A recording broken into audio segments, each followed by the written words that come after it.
Okay, so today what we're going to do is we are going to practice blending different primary coloured pencil crayons together to create secondary colours. So there's a bit of colour theory in action.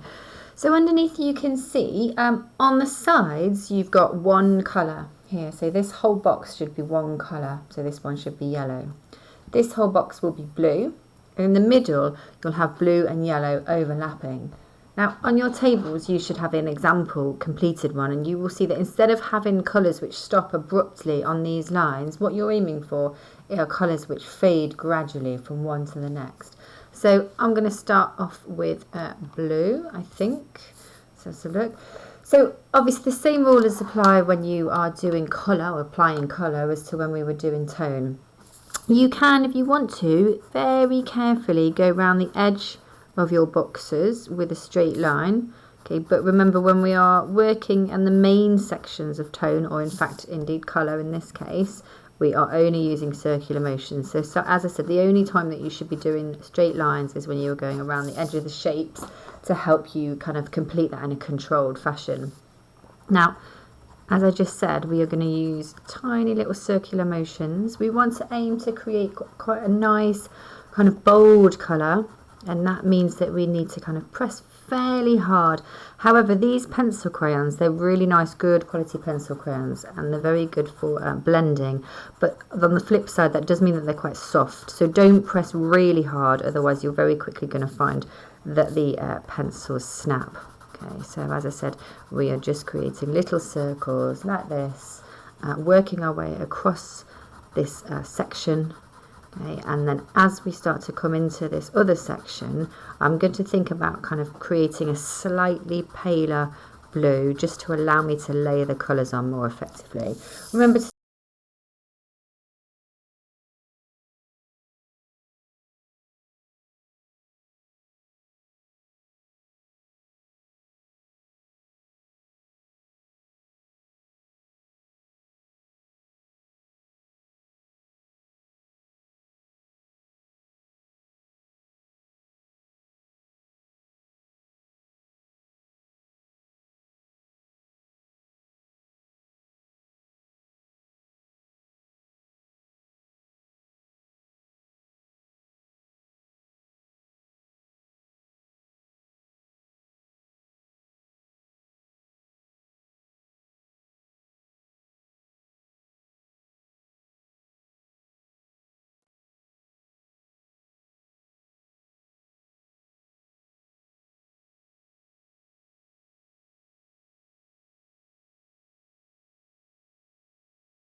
blending that out into nothing.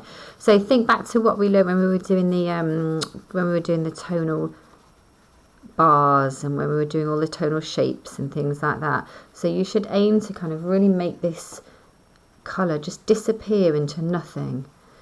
So as I said earlier, we do not want to see any abrupt ends to colours. It's all about slow graduation like that. All right, now I'm going to start at the other side.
Okay, it doesn't really matter what order you do this.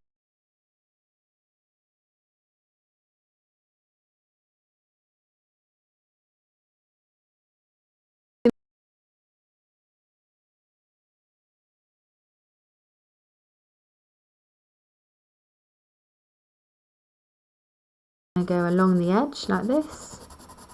Remember, this is the only time that you do this. And there we go.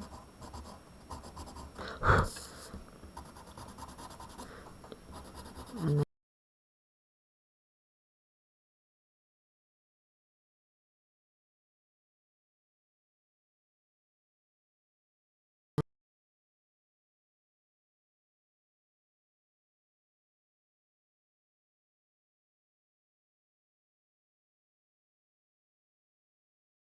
okay,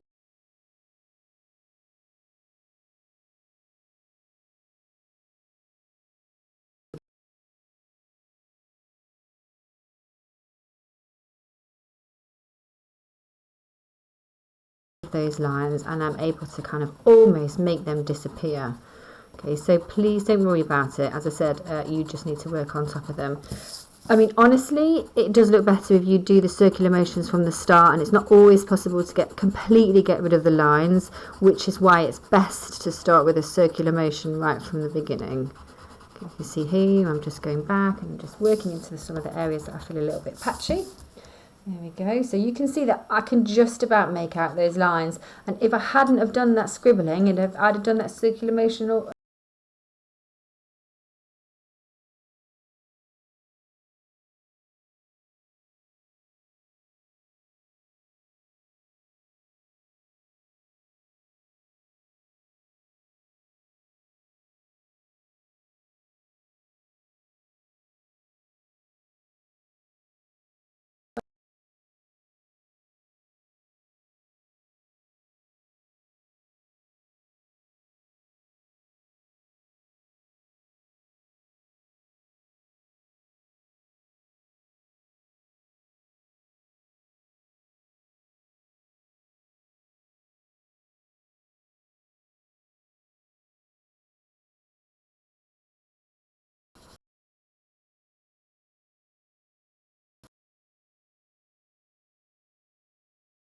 sudden changes, sorry, should I say. Okay.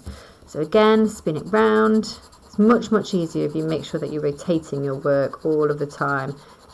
It allows you to be much more accurate with where you are placing all the different kind of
might need to layer a little bit more blue, that's fine. But as I said earlier, it's best to kind of do this fade.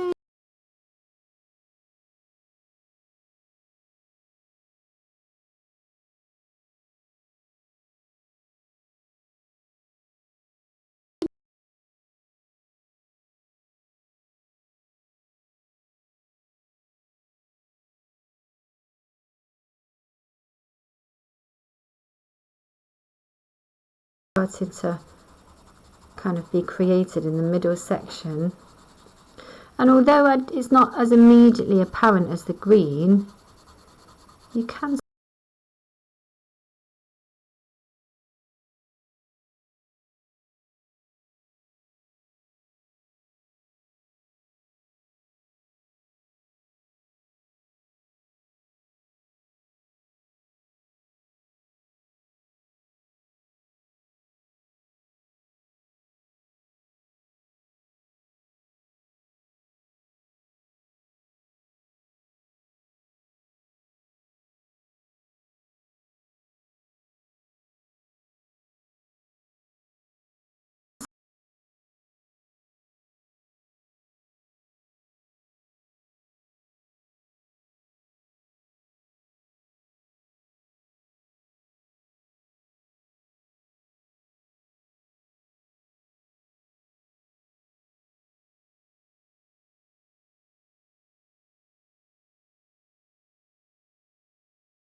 spinning my pencil, which means that I've got lots of different flat edges, and that's actually making it quite difficult to do this last section here. So I'm just going to quickly turn it over, and I'm just going to create a nice flat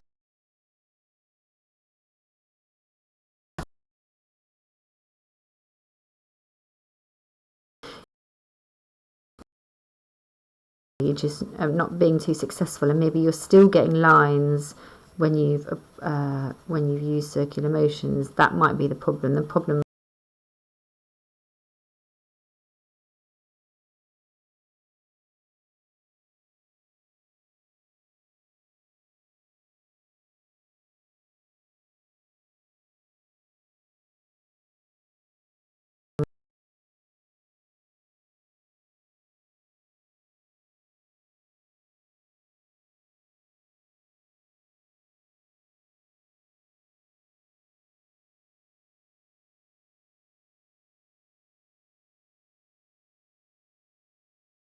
on a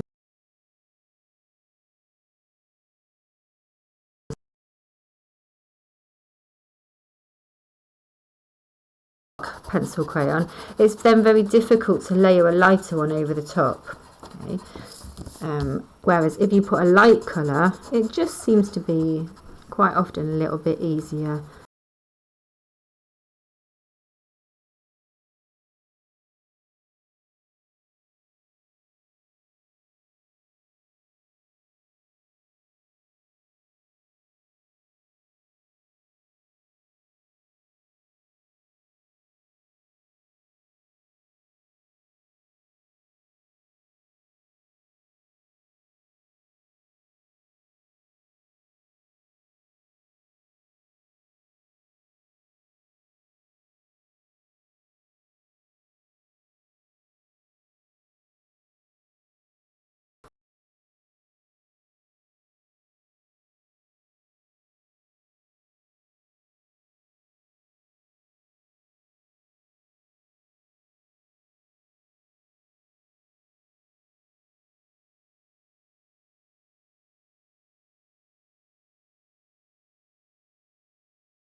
Ever apply colour or tone or whatever medium you're using in straight lines.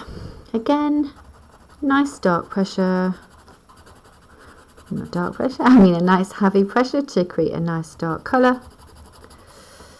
Try and keep those movements quite circular. There we go, spin that round.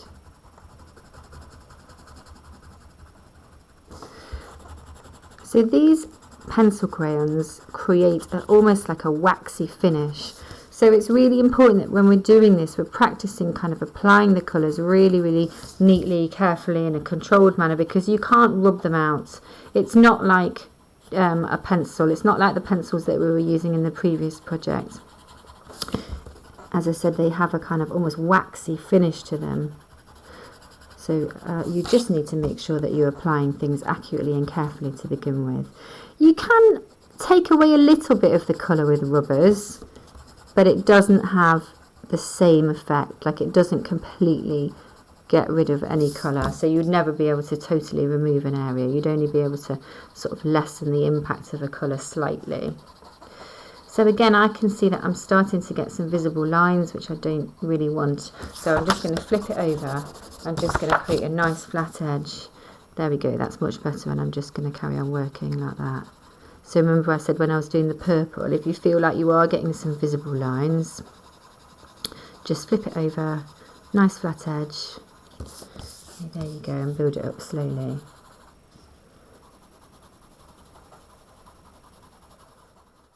It might be that you want to layer some more yellow over the top. You can do that. Can help to blend your colours together even more, and sort of kind of help to almost mix them a little bit. It's obviously not like paint, but because these are nice quality pencil crayons, there is an element of kind of impact that you can make by adding another layer over the top. But it's fairly minimal, to be honest. That means it doesn't have a massive impact, or it doesn't make a really big change. Okay, so I've almost finished this one. Remember to keep spinning it round, and hopefully you should be able to see. Yeah, there we go. You should be able to see if I kind of, okay, zoom that out a bit. That now it's creating this kind of little orange section in the middle. You see, so we've got green here, we've got purple here, we've got orange. Just going to finish that last one again. I'm just going to make my little flat edge like this. There we go. So I'm coming towards the line now, and I am just going to fade that out really slowly. So now I'm going to be really, really, really gentle, and I'm just going to try and fade that into nothing. Don't worry too much if you've got tiny little lines here and there. It's just about, as I said before, trying to create a nice gradual change in colour, because when you come to apply pencil crayons to your drawings, it's very unlikely that you're going to have colours which stop very, very suddenly, especially if you're drawing natural objects of any kind. Yeah, the colours in nature mostly transition. For example, if you were drawing leaves or insects or flowers or things like that, it's very unusual in nature that things just come to an abrupt end. And obviously that's what we're going to be looking at in this project. We're going to be looking at doing insects. Okay, right, so that is what you're aiming for. I mean, when I look at this here, I can see that I haven't really faded that out very effectively, actually. So, you know, you can just work back into things. Yeah, I'm just going to try and fade that out a little bit more. I think maybe I wasn't too gentle enough when I kind of started fading out this yellow here, like this, look. Okay, under the bottom there. Yeah, that's a bit better. Okay, so you have got yellow and blue, which make green. You have got red and blue, which make purple. You have got red and yellow, which make orange. Perfect.